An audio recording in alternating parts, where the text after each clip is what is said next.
वर्तमान में भारत दुनिया की 6वीं अर्थव्यवस्था बन गया, 5वें से 6वें पायदान पर चला गया। और जिन हालातों में डॉलर की कीमत बढ़ रही है और रुपए की कीमत घट रही है, तो कोई बड़ी बात नहीं, आने वाले समय में और ज़्यादा पायदान पर गिरने का काम अर्थव्यवस्था के रूप में भारत हो जाएगा। हाल ही में मोदी जी नॉर्वे गए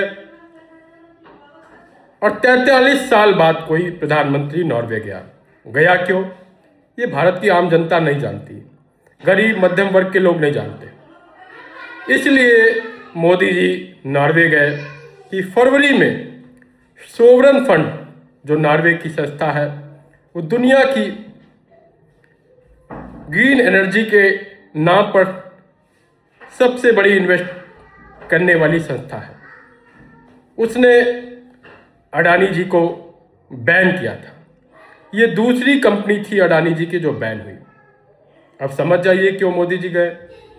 अमेरिका में मोदी जी के मित्र अडानी जी को क्लीन चिट दी, एवज में अडानी जी ने 2500 करोड़ रुपए का जुर्माना भरा और 1 लाख करोड़ इन्वेस्ट करने की बात कही। ये मोदी जी की विदेश नीति नहीं है, ये मोदी जी की विशेष नीति है अपने मित्र अडानी के लिए। इसलिए मैं कहने से गुरेज नहीं करूंगा कि देश को आज मोदानी चला रहे हैं, ना कि मोदी जी। सोचने की जरूरत है कि जहां मनमोहन सिंह की सरकार में रुपया 31.65% तक गिरा, वहीं इन कुछ वर्षों में ही मोदी जी की सरकार में 62.50% रुपया गिर गया। कहाँ मोदी जी कहते थे कि जिस देश का रुपया गिरता है उस देश के प्रधानमंत्री की गरिमा गिरती है।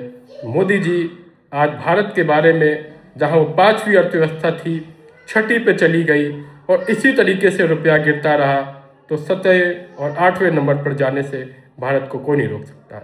इसलिए विदेश नीति मजबूत करने की अपेक्षा विशेष नीति के तौर पर मोदानी जो काम कर रहे हैं, उनको भारत की अर्थव्यवस्था के लिए चिंतन मनन की जरूरत है। धन्यवाद।